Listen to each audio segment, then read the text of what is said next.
Paz e graça, sejam todos bem-vindos a mais um episódio da série Pegando o Cajado e Seguindo. E hoje o nosso tema desse terceiro episódio é o Homem e Satanás. E hoje a gente vai estar explicando, contextualizando um pouquinho sobre este tema. O homem, ele é a imagem de Deus criado para ter domínio, mas em meio a essa essência ao qual Deus foi criando, Lúcifer, ele se rebelou contra a vontade de Deus. E antes de estar entrando neste tema, vamos estar orando então. Senhor Deus e Pai, nós te entregamos, Senhor, mais um momento de estudo da palavra, mais um momento, Pai, ao qual a gente dedica essa 1 hora para viver, Pai, em plenitude, de entender, como diz, conhecereis a verdade e a verdade vos libertará. Que a gente venha a conhecer a verdade que vem do teu reino sobre nós, que toda mentira, toda sofisma caia por terra, toda cegueira espiritual. Então blinda, Pai, os nossos ouvidos, os nossos olhos, a nossa mente, Pai. Nos reveste, Pai, com uma armadura qualificada para com este tempo, que através, Pai, deste estudo, as nossas vestes, Pai, sejam limpas e adornadas através da sua palavra, e que a gente venha ter discernimento espiritual a cada momento. Espírito Santo, que a partir de agora não sejam as minhas palavras, Pai, mas que sejam as tuas palavras a adentrar nos ouvidos, Pai, de cada pessoa que me escuta, e que ela possa sentir a tua doce presença, ouvir a tua voz, ser acalentado e acalentada, Pai, e que também, Senhor, toda sofisma, todo medo, todo egocentrismo, Pai, venha cair por terra em nome de Jesus. Que venha, Pai, uma unção, Pai, de cura e de libertação, Pai, sobre os teus filhos, Senhor, em nome de Jesus. Amém. Então vamos ao nosso primeiro tópico, o homem. A imagem de Deus, criado para ter domínio. Deus tinha muitos motivos bons para a criação do homem e mulher. Ele tinha um maravilhoso plano e propósito para cada um de nós. Pelo fato de Deus ser amor, ele desejava ter seres que pensassem e sentissem como ele. Seres com os quais ele pudesse compartilhar sua vida, tudo o que ele é, tudo pelo qual ele está envolvido, e que dominassem os céus e a terra com ele como filhos. Marquem bem essa parte, como filhos. Assim sendo, ele criou o homem à sua própria imagem. Então vamos estar lendo lá em Gênesis capítulo 1, versículo 26 e 27, que diz assim: Então Deus disse: façamos o homem à nossa imagem, conforme a nossa semelhança, e que eles dominem sobre os peixes dos mares, e sobre as aves dos céus, e sobre o gado, e sobre toda a terra, e sobre todas as criaturas que se movem sobre a terra. Assim sendo, Deus criou o homem à sua própria imagem. A imagem de Deus, ele o criou, macho e fêmea, ele os criou. Só que o que acontece? Deus tinha um plano perfeito. Só que anterior à criação do mundo, do homem e da mulher, Deus já havia criado então os anjos. E aonde entra Lúcifer? Deus criou muitas coisas maravilhosas antes de criar céu e terra. Entre essas coisas encontravam-se os anjos, seres espirituais cujo propósito é o de cumprirem a vontade de Deus. Em Apocalipse 5, 11 e 14, os anjos adoram a Deus e servem continuamente, conforme explica nessa passagem. No entanto, quando Lúcifer, um dos grandes anjos da liderança, compreendeu sobre o plano de Deus de criar o homem, ele se rebelou contra Deus. Ele queria estar acima do trono de Deus. Ele queria a posição e a autoridade que Deus havia planejado para a espécie humana. Ele queria governar toda a criação acima do trono de Deus no céu. Quando Lúcifer então se rebela contra Deus, Deus o expulsa do céu. Mas ao mesmo tempo, 1/3 dos anjos uniram-se naquela rebelião e foram expulsos com Lúcifer, conforme vemos em Apocalipse 12:4. Agora vamos estar lendo então Isaías 14, versículo 12 ao 14, que diz assim: Como caíste do céu, ó estrela da manhã, Lúcifer, filho da alva, foste derribado à terra. Tu que outrora debilitavas as nações, disseste no teu coração: subirei ao céu, exaltarei o meu trono acima das estrelas de Deus, assentar-me-ei entronizado no monte da Assembleia, no mais alto da sagrada montanha, subirei acima das mais altas nuvens, tornar-me-ei semelhante ao Altíssimo. Neste momento, o que acontece? Satanás é lançado à terra, aonde hoje ele é conhecido como Satanás ou Diabo. Separado então da glória de Deus, Criador, ele perdeu a sua beleza e luz. Ele era muito belo e iluminado. Mas, como ele foi então expulso, ele se torna-se um ser maligno e repleto de trevas, conforme eu vou deixar para vocês estarem lendo posteriormente, Ezequiel, capítulo 28, do versículo 11 ao 17. Os anjos que caíram com ele também perderam a sua glória e tornaram-se então espíritos malignos no recém-criado mundo de Deus. Mas a maligna ambição de Satanás não mudou a partir do momento em que ele é expulso. Assim veio mais ira sobre ele. Assim sendo, ele começou outro plano para tentar usurpar, tornar ilegalmente, o plano de Deus, tomando ali uma forma sorrateira, e ele queria o trono de Deus. Ele passou a perseguir então quem? O homem que Deus havia criado. Então ali surge então a tentação. Deus deu ao seu primeiro homem e mulher, Adão e Eva, autoridade sobre toda a terra e disse-lhes para que mantesse-na sob o seu domínio, sobre o domínio do homem e da mulher, cuidando, zelando então pela criação de Deus, para mantê-los a salvo de Satanás e de seus espíritos malignos. Deus plantou 2 árvores especiais no jardim aonde Adão e Eva moravam. Deus a chamou de árvore da vida e árvore do conhecimento do bem e do mal, conforme vocês vão estar lendo lá em Gênesis 2, do versículo 9 ao 17. A árvore da vida, ela representava a autoridade do próprio Deus. Assim sendo, ao comer do seu fruto, Adão e Eva seriam capazes cada vez mais de serem preenchidos de uma força, amor e glória de Deus. Porém, a árvore do conhecimento do bem e do mal representava a vida e a autoridade de Satanás. E enquanto Adão e Eva não comessem do seu fruto, estariam a salvo dos espíritos malignos que enchiam a terra. Então ali era como um ambiente de proteção para que eles ali estivessem vivendo a plenitude do Senhor.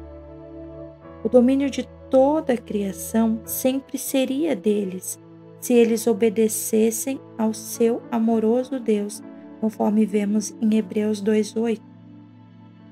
Também vamos estar lendo lá em Gênesis, capítulo 2, do versículo 15 ao 17, que diz assim: O Senhor Deus tomou o homem e o colocou no jardim do Éden para lavrá-lo e tomar conta dele. E o Senhor Deus ordenou ao homem: você pode comer de qualquer árvore do jardim, mas você não pode comer da árvore do conhecimento do bem e do mal, pois quando você comer dela, você certamente morrerá. No entanto, o que acontece? Satanás, ele engana Eva. Ele lhe disse que a árvore do conhecimento do bem e do mal não era tão ruim assim. Ao contrário, ela se tornaria semelhante aos deuses. Ainda que sabendo que era uma mentira, Adão também comeu da árvore, como vemos lá também em 1 Timóteo 2,14. Lá em Gênesis 3,6 diz assim: e vendo a mulher que o fruto da árvore era bom para se comer e agradável aos olhos, e também desejável para se ganhar sabedoria, ela pegou um pedaço e comeu. Ela também deu um pedaço ao seu marido, que estava com ela, e ele o comeu.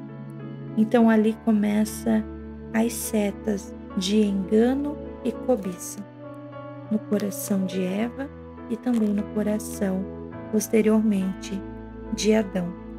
E o que acontece com este ato, com este ato pecaminoso?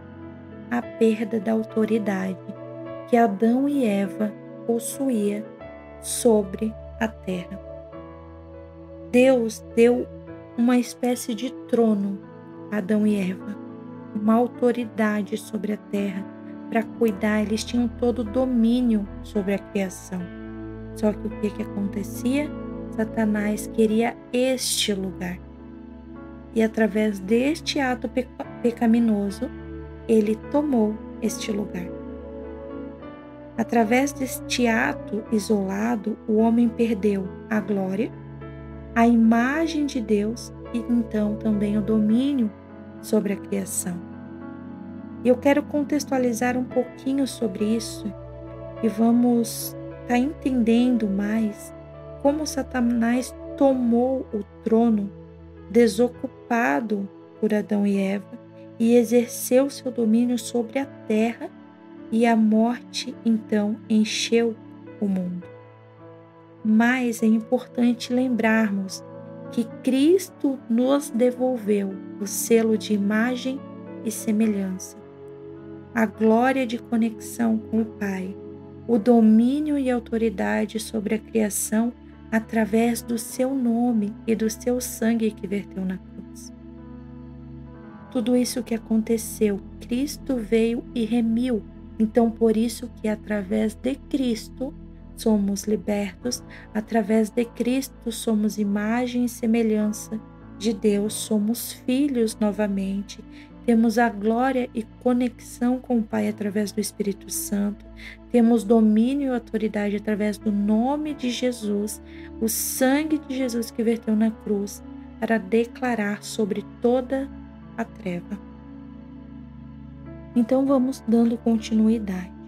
O pecado entrou no mundo através de um homem e a morte através do pecado. E desta maneira a morte veio a todos os homens, porque em Adão todos pecaram, como vemos em Romanos 5,12. Então, através de Adão e Eva, toda geração, todo ser humano somos pecadores. Nós temos uma essência pecaminosa, uma vertente pecaminosa. Mas o que acontece? Que através de Cristo, quando a gente aceita Jesus Cristo como nosso único e suficiente Salvador, a gente recebe então o Espírito Santo, que é o nosso consolador e também o nosso sinal de alerta, para que a gente possa então ter arrependimento, apresentar diante do Senhor os nossos pecados e dia após dia ir se alinhando ao Senhor. Todas as gerações subsequentes a Adão e Eva herdaram então uma natureza caída. Todos foram submetidos ao poder e ao domínio de Satanás. Então, vamos estar contextualizando em cima dessa parte e vamos estar lendo lá em Efésios 2, do 1 ao 3, que diz assim: Quanto a vocês, vocês estavam mortos em suas transgressões e pecados, nos quais costumavam viver quando seguiam os caminhos deste mundo e o príncipe do reino do ar, o espírito que agora opera naqueles que são desobedientes. Todos nós vivíamos dentre eles, em certa ocasião, gratificando os desejos da nossa natureza pecaminosa e seguindo as suas vontades e pensamentos. Semelhante ao restante, éramos por natureza objetos de ira. Então ali veio surgindo alguns pontos no coração de cada um. E a gente vai estar falando um pouquinho sobre isso. Mas é importante entender o que significou perder o selo de imagem e semelhança que todos se tornaram reféns de Satanás. Ao perder o selo de imagem e semelhança, veio sobre o homem e a mulher um ceticismo visual. Eles não conseguiam ver nem sentir a Deus mais. E Satanás os molda então numa visão que iniciou pela idolatria. O que Satanás fez? Cria imagens com base na sua visão carnal e prestem culto. Então eles começam a ter na visão carnal: vou fazer um bonequinho aqui parecido com um sapo. Vou fazer um bonequinho aqui parecido com um homem. Vou fazer aqui um bonequinho parecido com qualquer outra circunstância. E começaram a prestar culto a esses seres. E o que acontecia? Satanás, em cada imagem que eles criavam, ali colocavam então uma entidade, um demônio, ao qual eles estavam adorando. E ele se colocava então no trono da vida dessas pessoas. E cada imagem criada, então, ela foi substituindo a imagem de Deus por essas entidades, sendo ali alojados em estatuetas, estátuas, imagens e assim sucessivamente. Mas então vamos entender o que significa imagem. Imagem, ela é uma representação visual. Então, nós éramos uma representação visual de Deus. Reflexo e semelhança, como vemos em Gênesis 1, 27. Nós éramos a semelhança de Deus. E também, através dessa imagem, toda imagem, ela gera uma reputação. Então, nós tínhamos uma reputação de integridade diante de Deus, pois a gente era imagem dele. Mas também éramos semelhança. O que é ser semelhante? Traços em comum, características em comum. Tínhamos uma essência. Então, a base de semelhança espiritual e moral era igual a Deus. Isso que significa imagem e semelhança. Então, quando a gente acaba tendo uma natureza pecaminosa, eles perderam essa essência da imagem e semelhança. Então, eles não conseguiam mais ter uma representação visual, eles não conseguiam ver neles mais um reflexo de Deus, eles não conseguiam mais entender a sua reputação, eles não entendiam mais os seus traços em comum, eles começaram a conturbar na sua mente. Por quê?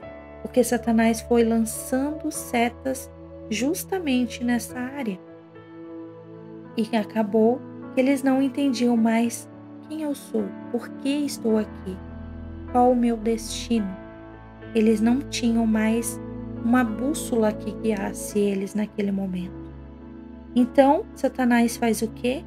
Começa a trazer a imoralidade e foi afundando cada vez mais, geração após geração. O que é a imoralidade, Fábio? É a ausência de princípios éticos em comportamentos, atitudes e pensamentos. Então, toda uma sociedade, na religião, na cultura, precisa ter princípios éticos de comportamentos, de atitudes e pensamentos. Então, como muitas pessoas não entendem o princípio de imagem e semelhança, de entender qual é a nossa representação visual, qual é o nosso reflexo e semelhança em Deus, qual é a nossa reputação, qual é a nossa essência, né? E temos uma semelhança tanto espiritual como moral através de Jesus Cristo, acabam deturbando toda uma sociedade, deturbando a religião com práticas errôneas, deturbando também a cultura, trazendo então imoralidade sexual, como a gente vê lá em 1 Coríntios 6,18, trazendo corrupção e desonestidade, a falta de respeito e injustiça através desses meios. E sobre a idolatria, que falamos primeiramente, a gente vai estar lendo Romanos, capítulo 1, versículo 21 ao 23, que diz assim: Muito embora conhecessem a Deus, nem o glorificaram como Deus, nem lhe deram os seus agradecimentos, mas o pensamento deles tornaram-se fútil e os seus corações tolos foram obscurecidos. Ainda que dissessem sábios, tornaram-se tolos e trocaram a glória do Deus imortal por imagens formadas para parecerem semelhantes ao homem mortal, e a pássaros e animais e répteis. Então, o que acontece? Satanás atacou imensamente dentro da visão deles de imagem e semelhança, e trouxeram a eles deuses que foram criados por suas próprias mãos, que nada poderiam fazer por eles. E também trouxe sobre a terra a imoralidade, como vemos lá em Romanos, capítulo 1, do 24 ao 27, que diz: Portanto, Deus os entregou nos desejos pecaminosos de seus corações à impureza sexual, para a desonra de seus corpos uns com os outros. Eles trocaram a verdade de Deus por uma mentira e adoraram e serviram as coisas criadas ao invés do Criador. Então, em vez de adorar quem criou a tudo, eles adoravam as suas próprias criações, ao qual é para sempre louvado. Por causa disto, Deus os entregou à concupiscência vergonhosa, até mesmo relações naturais ou relações anormais. Então, tudo o que Deus tinha criado, o homem, a mulher, imagem e semelhança, foi tudo deturbado e foi sendo trocado. E o que seriam as relações anormais? Ali no próximo versículo fala: da mesma maneira, homens também abandonaram as relações naturais e inflamaram-se com concupiscências uns com os outros. Os homens cometeram atos indecentes uns com os outros, homens, e receberam em si próprios a penalidade que deveria sua perversão. Então ali começou a relação de homem com homem, mulher com mulher, e veio deturbando a identidade e a essência do que Deus tinha estabelecido. Então, onde inicia a imoralidade sexual. O terceiro ponto, o primeiro que atingiu foi a idolatria, o segundo foi a imoralidade. O terceiro foram todos os tipos de iniquidade. Mas antes de entender o que é iniquidade, vamos entender a base de pecado e iniquidade. Ambos são uma ação contra a vontade de Deus. Ok? Então, o pecado, no grego, ele significa amártia, que significa errar o alvo. Então, eu posso pecar conscientemente ou inconscientemente, porque nós temos uma natureza pecaminosa. Então, por ter essa consciência pecaminosa, eu posso inconscientemente cometer um pecado. Isso vai me afastar de Deus? Sim, mas eu posso me arrepender quando eu tiver a consciência e buscar no Senhor a correção para que aquele pecado não venha surgir novamente, ok? Então, eu erro o alvo, por exemplo, eu quero falar sempre a verdade, mas por algum motivo, em algum momento, eu acabo soltando uma mentira. Eu acabo falando algo que não convém do Senhor. Então, isso vai me afastar de Deus. Mas eu vou lá, eu me arrependo, Senhor. Essa atitude desagradou a ti. Então, me ajuda a me alinhar aos teus princípios. Eu me arrependo e que eu não venha cometer novamente este pecado. E a gente vai se alinhando. Romanos 3:23. Eu vou estar deixando para vocês lerem posteriormente, ok? E, e na iniquidade, Fábio, como que funciona a iniquidade? No hebraico significa avon, que é uma forma mais profunda de pecado, indicando maldade contínua e deliberada.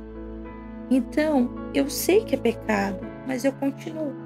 Eu sei que é pecado, mas eu vou tomando a perversidade no meu interior, corrompendo o meu coração.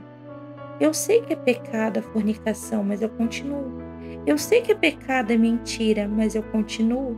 Eu sei que é pecado defamar o meu próximo, gritar com os meus pais, desobediência, desonra. Eu sei que é pecado, mas eu continuo, então eu vivo em iniquidade. Salmos 36:1 diz assim: a iniquidade já fala ao ímpio, no íntimo do seu coração.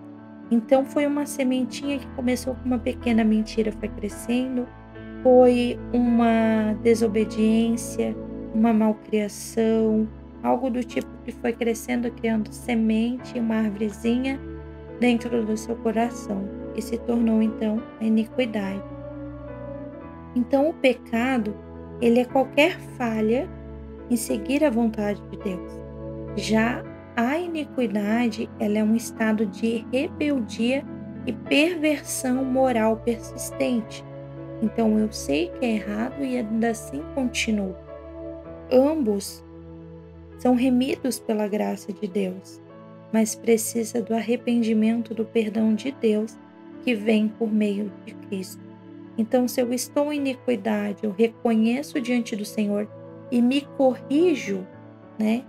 Eu me arrependo e vou alinhando o meu caminho por meio de Cristo, eu vou viver a libertação dessa iniquidade. E desse pecado, eu preciso ir diariamente mantendo a minha mente cativa ao Senhor. Senhor, se eu sou uma pessoa pecaminosa em uma determinada área, me mostra, Senhor, para que eu consiga ir remindo cada dia diante do altar. E vamos alinhando a nossa mente, ok? Lá em Romanos 1, do 28 a 32, diz assim: além disso, por que não considerem que valesse a pena reter o conhecimento de Deus? Ele nos entregou a uma mente depravada para fazerem o que não deveria ser feito. Tornaram-se cheios de todo tipo de iniquidade, maldade, cobiça e depravação. Estão cheios de inveja, homicídio, contenda, engano e malícia. São mexeriqueiros, caluniadores, pessoas que odeiam a Deus, insolentes, arrogantes e vangloriosos. Inventaram formas de fazer o mal e são desobedientes aos seus pais. São insensíveis, incrédulos, impiedosos, cruéis, muito embora conhecem o justo decreto de Deus. E os que fazem estas coisas merecem a morte. Não somente continuam a fazer essas mesmas coisas, mas também aprovam os que as praticam. Então, ali Deus adverte que todos aqueles que aceitaram para si a iniquidade, aceitaram a morte, aceitaram a Satanás. Não querem a vida eterna com Cristo, com Deus. Então, o Senhor ali coloca todos aqueles que abraçaram a sua iniquidade, já abraçaram todas essas situações, já querem viver em idolatria, imoralidade, em todo outro tipo de pecado e iniquidade. Abraçaram aquelas situações. Mas Deus tem um grande plano para cada um de nós. E é um plano de restauração. Deus não desistiu do homem por causa do seu pecado. Não. Ao invés disso, ele colocou em ação um outro plano grandioso, o plano de salvar a humanidade do poder de Satanás e de restaurá-la no seu plano original de sermos seus filhos como desde o começo e de compartilharmos o seu trono. Ele começou a preparar o mundo para a vinda do Salvador, Jesus. Lá em 1 Coríntios 15, 22 diz: porque assim como em Adão todos morrem, assim também em Cristo todos serão vivificados. E é muito importante que a gente entenda esse caminho. A essência que Adão e Eva possuíam e perderam através do pecado, e que tudo isso na nossa vida pode ser restabelecido através de Jesus Cristo. Jesus Cristo, então, ele nos devolveu um selo de imagem e semelhança, da glória e conexão com o Pai, de domínio e autoridade sobre as trevas. Então, através de Jesus Cristo, quando a gente verdadeiramente o aceita como nosso único e suficiente Salvador e entende a base de pecado e iniquidade do que precisamos ser libertos e curados, nós vamos trazendo a vivificação para o nosso ser e somos alinhados à palavra de Deus. No Novo Testamento, ele registra a história de Cristo, aquele que viria para nos salvar de todos os pecados. Então ele veio, ele morreu na cruz pelos nossos pecados e nos deu então o que foi perdido através da origem de uma natureza pecaminosa.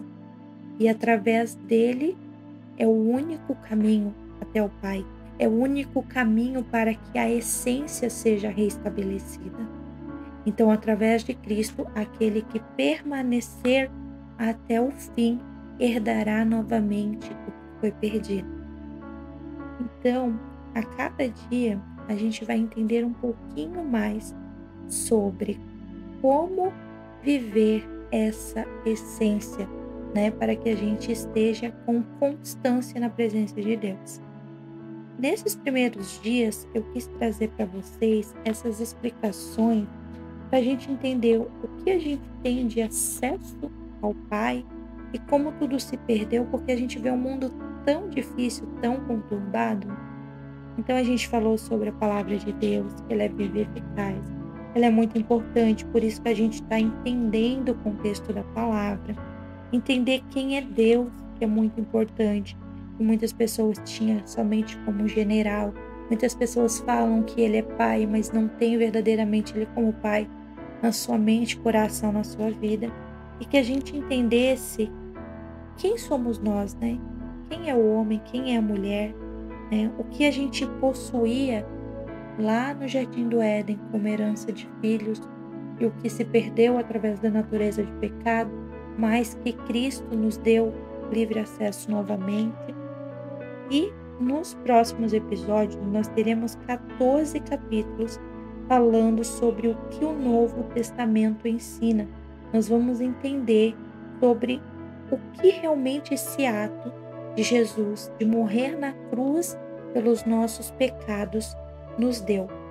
E é muito importante que vocês anotem e acompanhem cada episódio. Eu vou estar falando cada pedacinho, mostrando cada parte ali, para que a gente esteja contextualizando cada dia mais.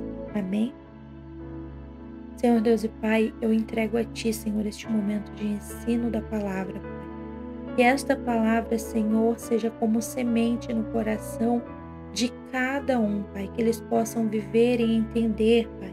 Entender a nossa natureza pecaminosa, Pai, mas que existe, Pai, libertação através de Jesus Cristo, por meio do arrependimento e do perdão que vem de Ti. Pai, que se existem raízes de iniquidade, ajuda, Senhor, os Teus filhos, Pai, a se libertar, Senhor, em nome de Jesus, de toda idolatria, Senhor, de toda perversidade, Senhor, de toda corrupção, Pai. Se existe algo em mim, Senhor, me ajuda, Pai, a estar, Pai, me libertando dessas amarras, em nome de Jesus. Restaura em cada um, Pai, o seu selo de imagem e semelhança. Pai, que eles venham estar conectados com Teu doce Espírito Santo, Pai. E que eles entendam que seus lábios, Pai, têm domínio e autoridade sobre as trevas, Senhor. Em nome de Jesus, Pai. Eu declaro sobre a vida de cada um as Tuas bênçãos, Pai. Neste dia, Senhor, em nome de Jesus. Amém. E a dinâmica e tarefa de hoje? Você vai pegar um papel, uma folha sulfite. De um lado você vai escrever pecado, do outro lado iniquidade. E você vai pedir: Espírito Santo, venha sobre mim com espírito de revelação neste tempo. E você vai escrever quais são os pecados que você possa estar cometendo, o que hoje ainda domina o seu coração. E você também vai colocar do outro lado iniquidade, e você também vai colocar do outro lado. Do outro lado dessa folha, você vai escrever frutos do Espírito Santo. Por quê? Somos imagem e semelhança de Deus, então somos imagem e semelhança através dos frutos do Espírito Santo. Muitas pessoas usam o termo: eu sou fleumática, melancólica, isso e aquilo. Já declaro em nome de Jesus a libertação de todas essas amarras de Satanás sobre a sua mente. Nós somos com base na essência de Deus. E a essência de Deus são os frutos do Espírito Santo. E vou deixar aqui para vocês estarem anotando também quais são cada fruto, ok? É muito importante que a gente entenda aonde está a nossa essência. Porque se você diz: eu sou melancólica, eu sou fleumática, eu sou isso, quais são as características que estão dentro dessas palavras? Ali diz que você aceita ser nervosa, ansiosa, briguenta ou qualquer outra característica, né? Então, é muito importante que você entenda: a sua essência está em Cristo. A sua essência está através dos frutos do Espírito Santo. Então, todas essas outras palavras, que você seja liberta em nome de Jesus. E se em algum momento você declarou isso sobre a sua vida, você diga: Senhor, eu me arrependo. Eu não sou nada disso. Eu sou a sua imagem e semelhança e declaro os frutos sobre a minha vida. E sobre os homens, você também vai declarar a mesma coisa. Você vai dizer: Senhor, eu me liberto de todas as amarras de Satanás sobre a minha identidade. Eu sou sacerdote. Eu sou provedor do meu lar. Eu sou, Pai, imagem e semelhança através de Cristo e trago a conexão do Pai sobre a minha casa. Eu e a minha casa serviremos ao Senhor. Estarei me posicionando e que todo pecado e toda iniquidade caiam por terra. E declare, apresente, se você for casado, apresente diante de Deus a oração da sua esposa, da sua namorada, se caso for namorada, e diz: Senhor, nós oramos e intercedemos juntos e eu apresento diante do altar a oração da minha esposa, da minha namorada e assim sucessivamente. Então essa é a nossa dinâmica de hoje.